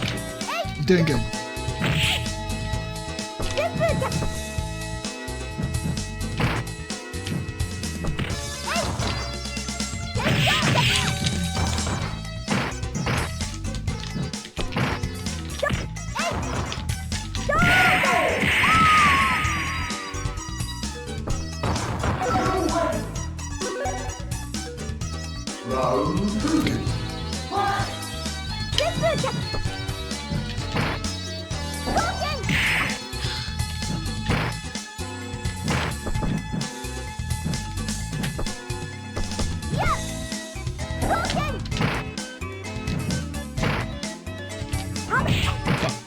That was dumb.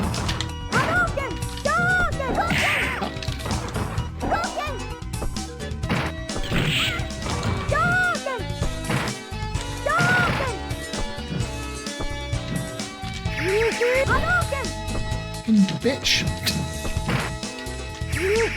She jumped again.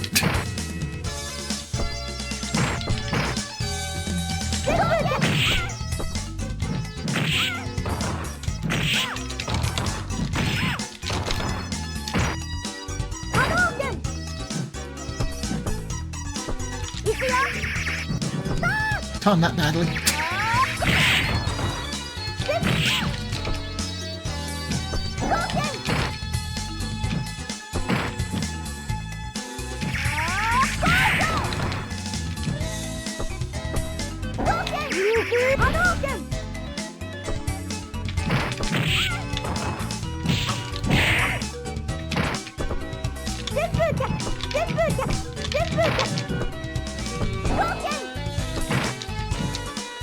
She's putting up a fight.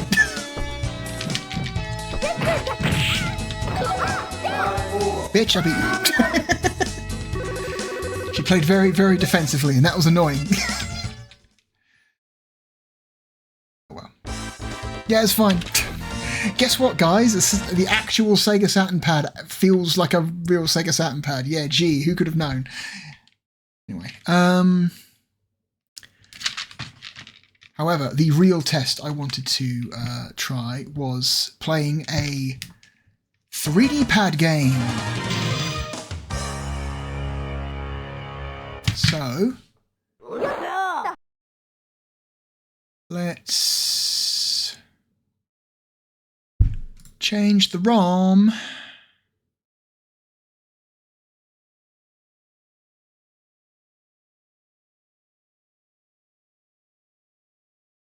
I mean, if we're going to test a 3D pad game, we've got to test an actual 3D pad game, eh? We've got to test the 3D pad game that sold the 3D pad when it first came out, right? And that means playing a little bit of this garbage. Hang on, here we go. Where is it? Yeah, this game was to the 3D pad what the Mario 64 was to the N64 controller, I guess. You're a sicko.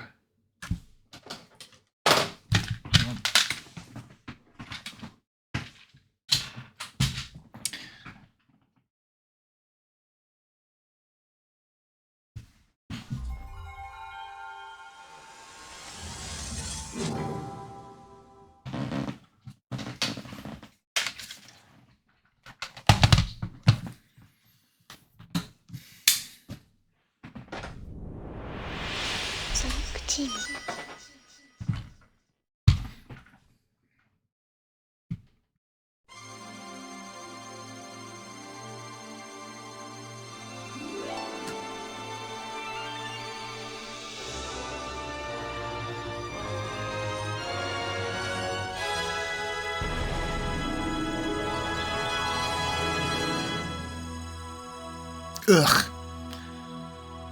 Oh, hang on.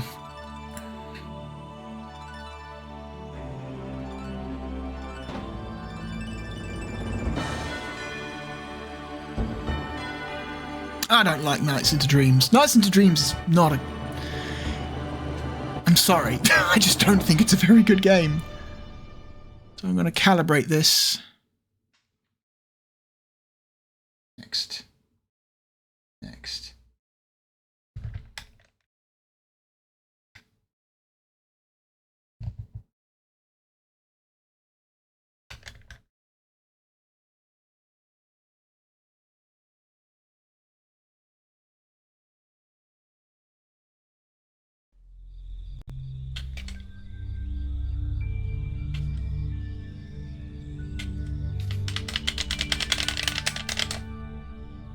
Damn it, it didn't work properly. Hang on. Recalibrate.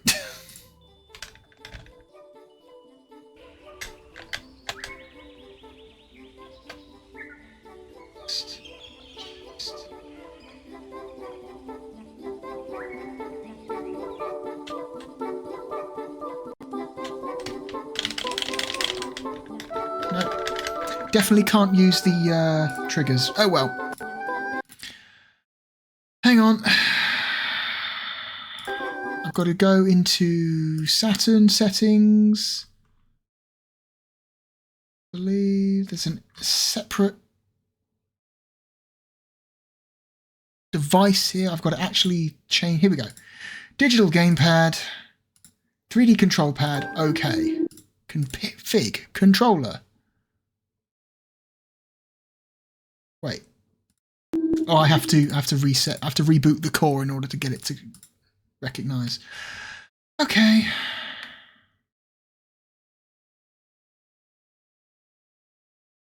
.3D control pad. Okay.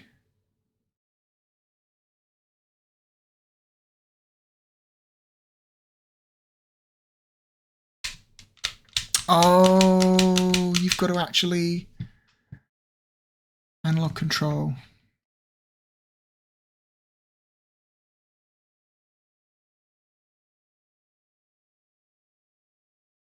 No, not mouse wheel. Bind. Oh, please. There we go. Bind. To X. Up. No, sorry. Up, down. Left, right. Okay, this is the shoulder buttons. Okay. So here's the thing. Even if I hit the shoulder buttons, it's not detecting an input. It's not detecting an input. Damn. Oh well, unbind. Yeah. That's a bummer. Save. Controllers. Up, down, left, right. Start A, B, C, X, Y, Z. We can't actually set. So we can't actually use the shoulder buttons because we can't map them in. We can't actually map them in because the emulator refused to accept a digital input as an analog bind. Look. Oh, that's dumb. That's so dumb. Oh no, that's a disappointment. No, nothing. I can't map the shoulder buttons. That's a bummer. Like it won't even let me because the fucking USB adapter maps the analog triggers as digital inputs, and the emulator won't accept a digital input as an analog mapping. That's dumb. It's dumb. I hate that. But whatever. You don't actually need the shoulders in this game.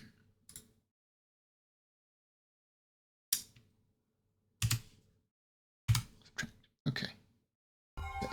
Since we can't actually map the actual physical switch to analog mode, we've got to use the keyboard to fill in for that role. Anyway, get back to this piece of shit. No, skip. You know, oof, hang on. Something is Something's wrong. Hang on. There we go.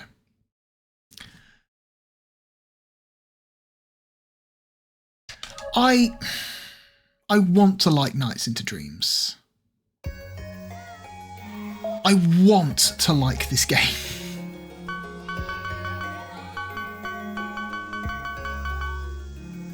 But it's just so lame. Lame is the word. It's lame. Like, I get it. It is technologically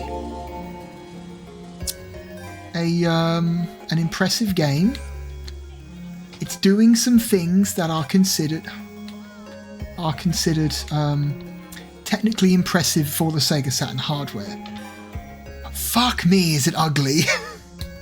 You can be both a technically impressive game and still be incredibly ugly. Aesthetically, this game is so fucking ugly. So ugly. Oh my god. We can play as Elliot or Clarice. I don't give a shit. Clarice, whatever.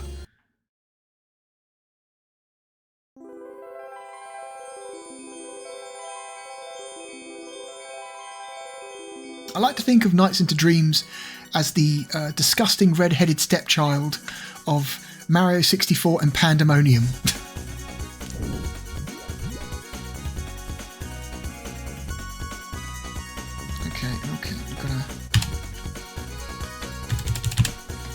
Okay, I'm pushing the stick.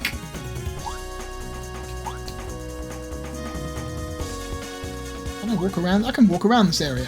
Cool. Can't I just walk around? Uh-oh, no, the game does not want you walking around the level, which is a shame because it's actually kind of fun to do. Okay, so... Oh, okay, here we go. Right, okay, we now have actual analog control. The analog, yeah, we have true analog control. Alright, let's move this fucking creep. The idea is we're going from left to right, and we've got to collect these balls. And we can defeat enemies by flying in circles around them.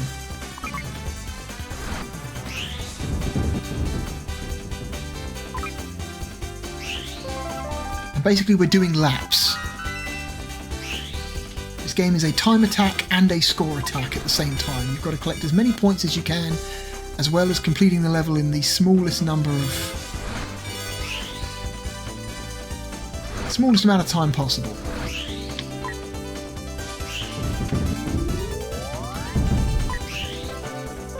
And that's fine. My problem with this game isn't the gameplay. It's just the way it looks. And you see, we didn't actually do very well there. We didn't score that many points. Also, you know, we're not that efficient. And each time you collect enough of those blue balls, these blue ball things,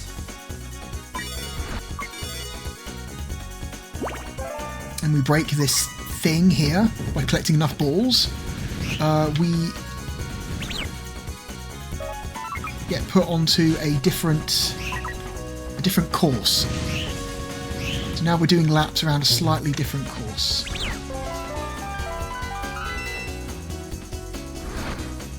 You can earn extra points by defeating enemies, performing tricks, which requires the shoulder buttons, collecting more points, like collecting these stars, performing links, flying through the hoops as well also helps.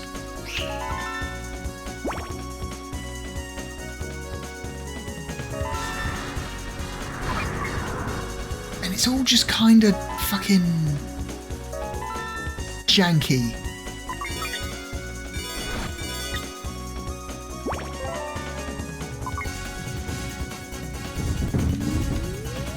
Right, so we've destroyed that thing.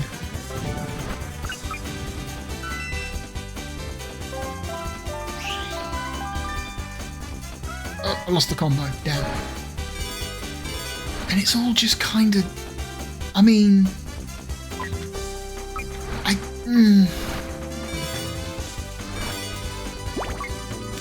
I mean...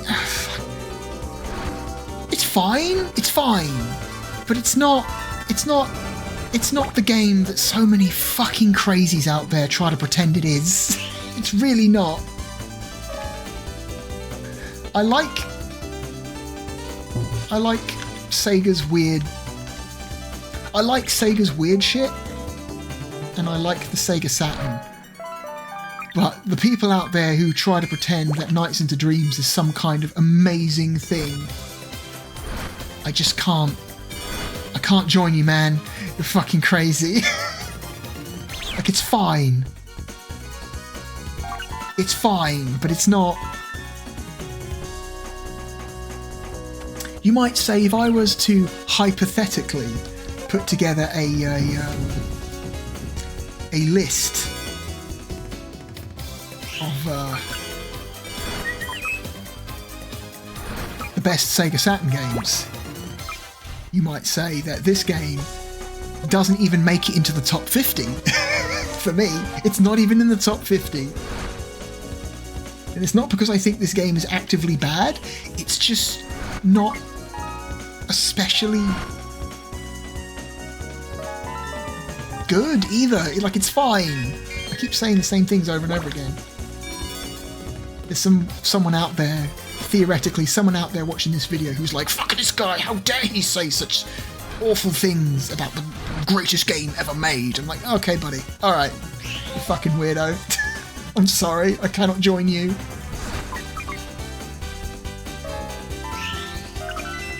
There's got to be someone out there who's going to feel this way, right? There's got to be at least someone.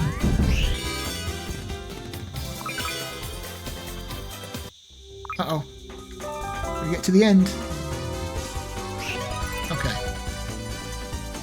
That was a D. That was a bad one.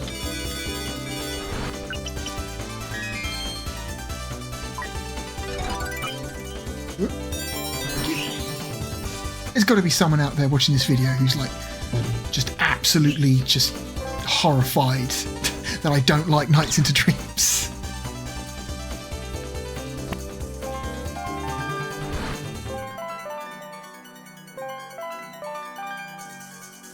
But it's true. I just... Okay, I think this is the last lap. I think it's 4 laps per level? Okay. Not laps, but like 4 courses.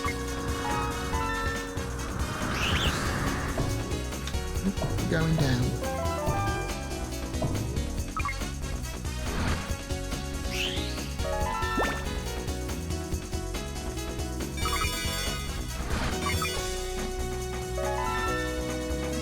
Oh my god, I just want to fly under the fucking arch. Can I do that, please? Okay.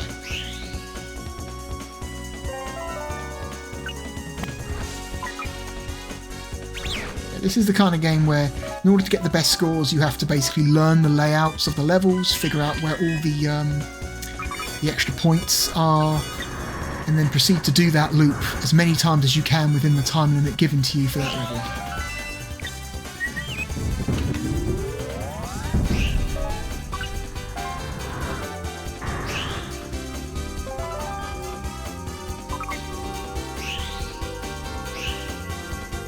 There we go. That's it. And it appears to be working correctly, despite the lack of triggers, which is very disappointing. The analog inputs for this game appear to be working correctly. Still very disappointed about, you know, they market like 3D pad support as a feature for this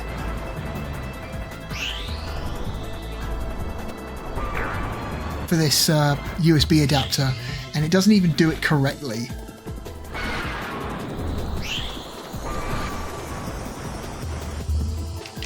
Like, at least let me map the shoulder buttons. using a digital input. I guess it's like partially the fault of the adapter for not properly supporting the shoulder buttons, the shoulder triggers rather, the analog triggers, and partially the fault of BizHawk for not allowing me to map a digital input as an analog input. Like, oh, fucking hell.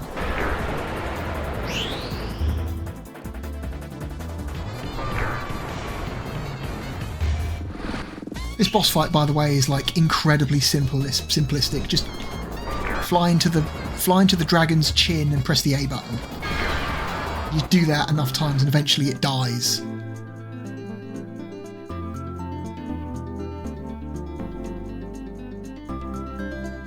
Incredibly simplistic boss design.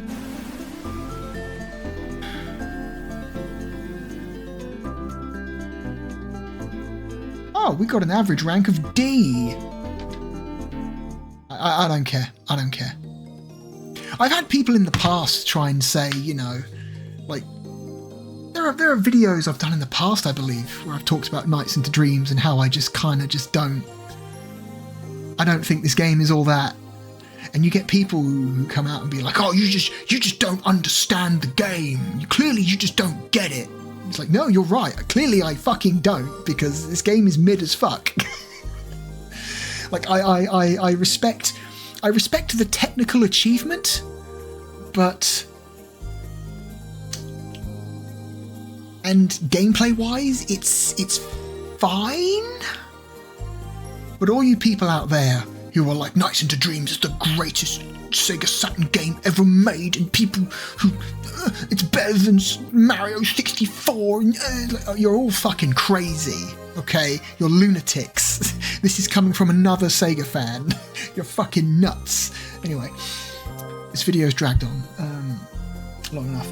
Seems to me that...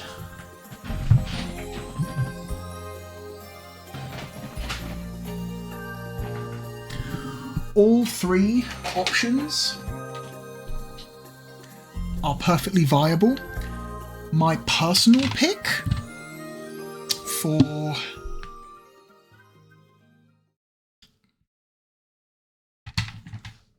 would have to be the 8BitDo Xbox pad, because this thing has just got really, really nice build quality to it in a way that the Retrobit controller does not. The Retrobit controller doesn't feel cheap, but it doesn't feel as nice as this. This feels premium. It feels nice. The plastic's got a nice smooth feel to it. The buttons and D-pad feel excellent. Good controller. In second place, I'm also going to close this emulator because I don't want to watch the fucking thing anymore. Close core. There we go. No, okay, I'm just going to close. I'm going to close it. There we go. It's gone. I would say this is a decent second place. It's definitely more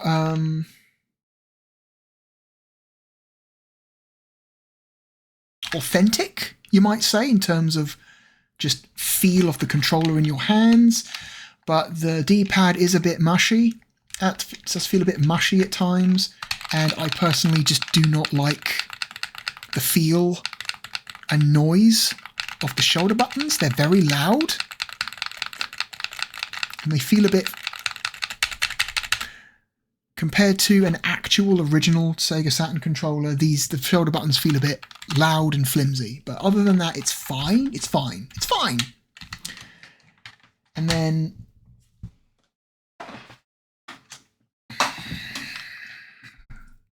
coming up in third place, the SS Controller Adapter for PC USB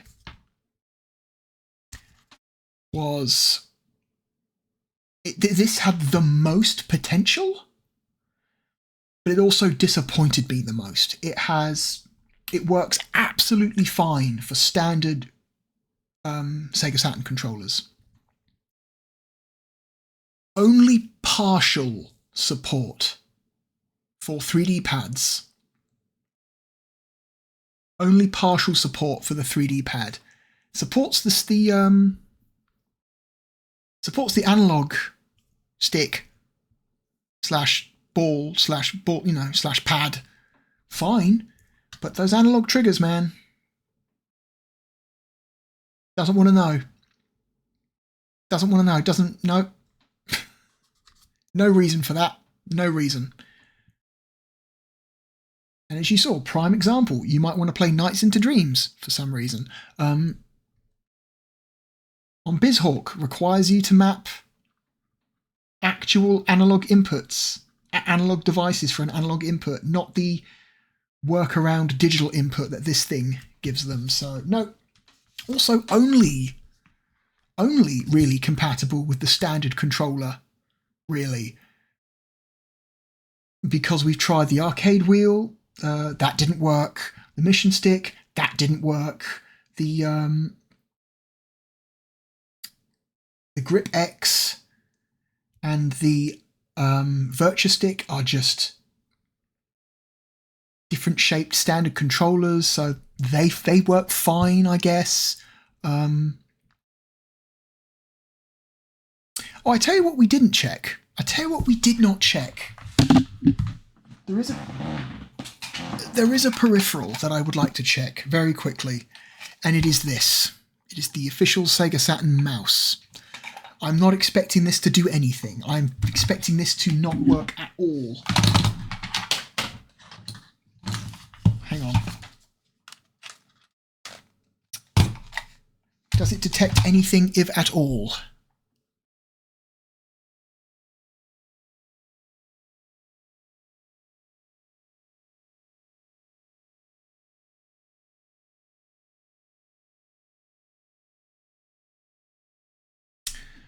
Okay.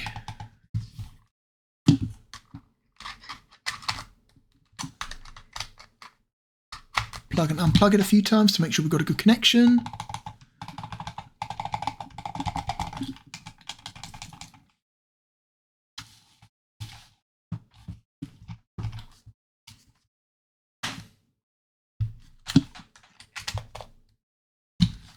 Nothing.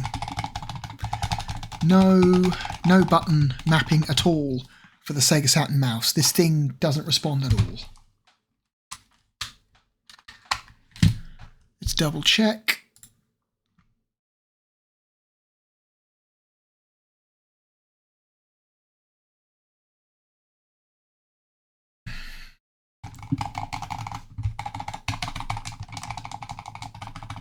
And I used this the other day, so I know this mouse works. So, nope. No input. It doesn't even try to understand Sega Saturn mouse input. So, honestly,